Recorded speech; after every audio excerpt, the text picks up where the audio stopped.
हम सब की कुछ आदतें ऐसी होती हैं जो निरंतर चलती आ रही होती हैं और अचानक जब किसी एक प्रक्रिया में दिनचर्या में ब्रेक लगता है या बदलाव होता है तो सब कुछ बदल जाता है। उसे हमें अपने आप में ढालने में और उसके हिसाब से अपने आप को ढालने में थोड़ा वक्त लगता है, पर फिर भी हमें उसके हिसाब से ही चलना होता है। तो इसलिए कहते हैं कि समय बड़ा बलवान है। समय के हिसाब से अगर आपने अपने आप को ढाल लिया, चलना सीख लिया ना, तो समझ लीजिए कि आपकी ज़िंदगी 90% जो है 90% बिल्कुल सही सही दिशा में चलना शुरू कर देगी। अब जैसे भी जो भी बदलाव हुआ था, थोड़ी तबीयत ख़राब थी, अब ठीक हो रही है और उसके हिसाब से फिर घर के जो काम काज के दिन चल रहा है वो भी थोड़ा थोड़ा बदलने लगा है। अभी अभी मैं आई थी डॉक्टर के पास से थेरेपी लेकर के, तो मैंने कहा कि कपड़े वगैरह जो धो के मैं गई थी, आज सुबह सुबह धो लिया था क्योंकि इन दिनों थोड़ी सर्दी हो गई है और बिल्कुल बादल में छुपे हुए हैं सूर्य देव, तो बाहर निकलते नहीं हैं, तो हमें उससे ही उनकी गर्माहट का एहसास करना पड़ता है। और इसी हिसाब से 2 दिन लग गए आज कपड़े सूखने में, तो मैंने सारा तय करके उसे जहाँ जहाँ रखना था उसे रख दिया। प्रेस के लिए भी जो होता है उसे उसके हिसाब से मैंने रख दिया है और ये सारे कपड़े जिस कबर्ड में डालने थे वो मैंने डाल दिया। घर में एक क्लोज़ रिलेशन में शादी है, मेरी सबसे छोटी नंद की छोटी बेटी की शादी है, तो कुछ कुछ तैयारियां मैं कर रही हूँ। इस बार ऑनलाइन मैंने अपने लिए कुछ मंगवाया है, अभी अभी बताती हूँ। तो ये वुलन नाइट्स जो है वो मंगवाया है। घर में शादी है ना, तो मैंने कहा कि एक दो चीज़ें ऐसी मंगवा लेती हूँ, थोड़ा सा पहन के लोगों के साथ जाने में अच्छा लगेगा, इसलिए ये वाला ये मंगवाया है। ये ऊपर शर्ट है बहुत अच्छा सा और ये पैंट पजामा।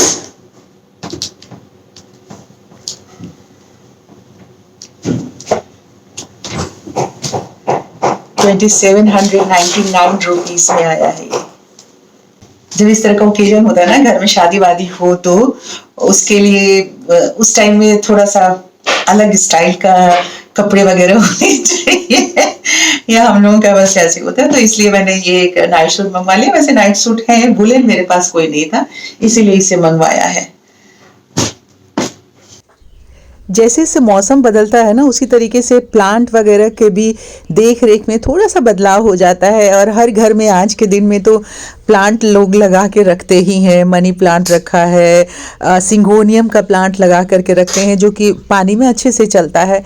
सेंसिवेरिया भी लोग पानी में लगाते हैं, पर यहाँ पे मैंने मनी प्लांट और सिंगोनियम जो है, जिसे एरो हेड भी कहते हैं, वो प्लांट लगाया हुआ है। तो ये सिंगोनियम की अलग एक वेराइटी है। इस प्लांट की ना बहुत सारी वेराइटी आती है और ईज़ी बहुत ग्रो होता है ये, और पानी में तो बहुत ईज़िली ग्रो हो जाता है। तो बहुत जल्दी इसकी जो टहनियाँ हैं ना वो लंबी हो जाती हैं। तो जब टहनी लंबी हो जाए ना, तो उसे कट करके फिर वापस उसी में रूट के हिसाब से डाल देती हूँ, ताकि वो प्लांट और घना घना लगे और बुके टाइप से उसका लुक हो जाए। और सेंसिवेरिया का जो सिलेंड्रिक वाला मैंने एक ट्रे बनाया था उसे रखा है। ये सारे प्लांट, ये जो अभी मैं ठीक कर रही हूँ, ये सॉन्ग ऑफ इंडिया का है, तो ये थोड़े से शेडेड एरिया में चलते हैं प्लांट, इसीलिए इसे अंदर की तरफ रखा है मैंने। दोस्तों थेरेपी के लिए जा रहे हैं, 9 बज गए हैं आज। तो वैसे तो 9:45 बजे तक मैं निकल जाती थी।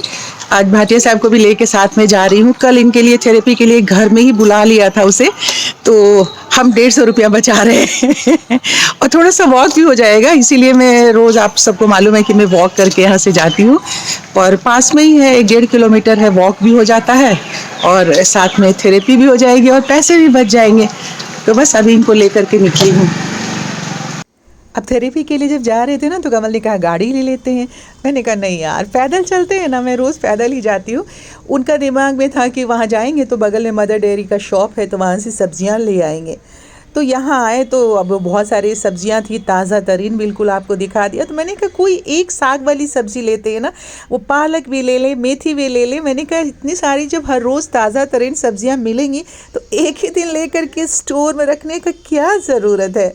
तो इस तरह से एक दिन के लिए मैंने सब्ज़ी ली और ले कर के मैं घर आ गई। मैंने कहा कि जब कल की ज़रूरत होगी तो कल ले लेंगे। आपको मैंने दाम भी दिखाया, सस्ते अच्छे दाम पे बहुत ताज़ी सब्जियां और फल यहाँ पे मिल जाता है। अब लेकर हम घर पहुंच गए। कमल 2 दिन से कह रहे थे कि अंडा पराठा बना दो, तो मैंने कहा बॉडी को कि आपको आता है? उन्होंने कहा नहीं, मुझे तो नहीं आता है कैसे बनाया जाता है।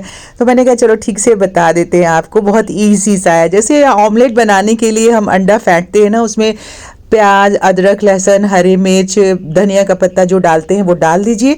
फिर इस तरह से आप पेड़ा लेकर के पहले रोटी बेल लीजिए। रोटी बेलने के बाद पराठा बनाने के लिए जैसे अच्छा से अगर हम घी लगाएंगे ना तो लेयरिंग अच्छी होती है। जैसे लच्छा पराठा वगैरह बनाते हैं, फिर हमने एक बार मोड़ लीजिए रोट पराठे को और फिर दूसरे लेयर पे भी अच्छे से घी लगा के फैला के लगा दीजिए। अब इस तरह से आप चाहे तो तिकोना बनाएं या स्क्वायरिश बनाएं या आप राउंड शेप में, जो आपको शेप बनाना हो, बट इसकी लेयरिंग अच्छे से करनी चाहिए ताकि उसके लेयर्स जब पकने के लिए हम तवे पे डालें ना तो एक एक लेयर अलग अलग छूट जाए। अब ये मैंने तिकोना पराठा इन्होंने बेल के दिया, मैं नहीं बेल पा रही थी इसलिए क्योंकि अब मेरे हाथ में चोट है, अभी उतनी स्ट्रेंथ नहीं आ रही थी। तो खैर मैंने कहा कि उनको सिखा भी देते हैं और बना भी देते हैं। अब थोड़ा सा पहले घी में लगा करके इसे मैंने तवे को हल्का सा घी लगा के गीला कर लिया था ताकि ये पराठा डाले। अब ये देखिए, तूड़ा अगर ज़्यादा डालते हैं ना तो ये तवे पर दिखता है, वो अच्छा नहीं लगता है, थोड़ा तूड़ा कम ही लगाना चाहिए। अभी देखिए, जब ये एक तरफ से हल्का सा पक गई ना रोटी, मतलब पराठा पक गया, तो अब इसका जो लेयर होता है ना वो दिखने लगता है। तो हल्का हल्का हाफ पका के और इसे हमने पलट के देखिए। अभी ये देखिए, यहाँ से आप ये स्पून से या इसे पलटे से आप ये देखिए, यहाँ पे बन गया ना ये गैप, खोल जैसा जो बन गया। अब ये हमारे तिकोना पराठा था तो 3 लेयर बने थे। अब यहाँ से ऐसे लेयर को एक को ऊपर से पकड़ना है। चूँकि हाफ ही अभी पका है ये, तो चिमटे से हमने कहा पकड़ लेते हैं। थोड़ा सा मुझे इतना अभी ये नहीं हो पा रहा था। खैर ऐसे पकड़ के आप दोनों तरफ से खोल के, और जो ऑमलेट वाला मटेरियल तैयार करके आपने रखा है ना, मैं साथ साथ में बॉडी को बताती भी जा रही थी कि किस तरह से उनको बनाना है। बस ऐसे उठाइए और इसके बीच में हमने ये जो ऑमलेट का मटेरियल है वो पहले एक लेयर में अंदर करके डाल देना है। पूरा एक लेयर डाल के और उसे हम उठा देंगे तो बिल्कुल कॉर्नर तक ये जो है अच्छे से पहुंच जाएगा। ये देखिए, ऐसे किया तो ये कॉर्नर तक ही चला जाएगा, क्योंकि ये लिक्विड होता है, लिक्विड फॉर्म में होता है, तो कॉर्नर तक एक तरफ से चला गया। अब इस तरफ घी देखिए ये, और पूरे अच्छे से भर दीजिए। जितना ज़्यादा आप इसमें भर सकते हैं अच्छे से भर देंगे तो अच्छे से एक तरफ लेयरिंग हो जाएगी। अब इस देखिए, इस तरह से करके मैंने कॉर्नर तक डाल दिया और अब इस तरफ से करके फिर हम इसको पराठे को पलट लेंगे, क्योंकि एक तरफ दूसरी तरफ तो सिक रहा है। अब जैसे ही हम इसको पलटेंगे तो दूसरी तरफ वाला भी जो लेयर है वो हमें मिल जाएगा। तो दूसरी तरफ वाले लेयर को भी इसी तरीके से ऊपर से खोल करके और उसमें भी ये मटेरियल जो है अंदर स्टफ़ कर देंगे। तो अब बहुत बढ़िया से ये अंडा पराठा जो है बन जाता है। खाने में बहुत टेस्टी होता है, आप इसको किसी भी चीज़ के साथ खा सकते हैं। अब हल्का हल्का इसे हमने घी लगा लगा के सेक दिया, तो बहुत अच्छा सा इसमें, मतलब आपको अलग से ऑमलेट नहीं बनाना है, कोई सब्ज़ी की ज़रूरत नहीं होती है। अगर घर में चटनी है तो आप उसके साथ खा लीजिए, या फिर आप किसी भी तरीके से आप इसे खा सकते हैं। बस इसे आप रोल करके भी खा सकते हैं। इसके ऊपर से आप चीज़ वगैरह डाल के, थोड़े से और कच्चे प्याज वगैरह डाल के अगर चाहे तो वो लाइक पिज़्ज़ा आप इसे ऊपर से डेकोरेट कर सकते हैं अच्छा से और इसे खा सकते हैं। देखिए, अब ये इतने अच्छे से बन के तैयार हो गया है। तो मैंने कहा कि बस प्लेट में डाला और आपको फिर हम दिखा भी देते हैं। ये देखिए, इसकी लेयरिंग मैंने कहा कि आपको दिखाती हूँ। इतने अच्छे से इसकी स्टफिंग हो गई है ना। देखिए, मैंने ऐसे कट किया। हालांकि मैंने कमल को खिला दिया था, फिर अपने लिए जब लेके आई तो मैं उसी वक्त में मैंने कहा कि अब दिखा देती हूँ, ताकि जिसको ही बनाना हो तो पता लग जाता है कि कैसे इसकी लेयरिंग होती है। ये देखिए, ये इस तरह से देख रहे हैं, अंदर दोनों ही लेयर में अच्छे से एक जो है पहुँच गया था। अब उसी को वही मैं कह रही थी कि आप छोटे छोटे पीसेस करके खा लें, चटनी के साथ खा लें, बहुत बहुत ही टेस्टी लगता है और बहुत ही आसान है इसे बनाना। तो आप भी बनाइए, अगर आपको जो भी अंडा खाने वाले लोग हैं तो आप खाइए, अच्छा लगेगा। ये मैंने नारियल की चटनी बनाई हुई थी, उसके साथ ही ये ब्रेकफास्ट में लिया आज हमने।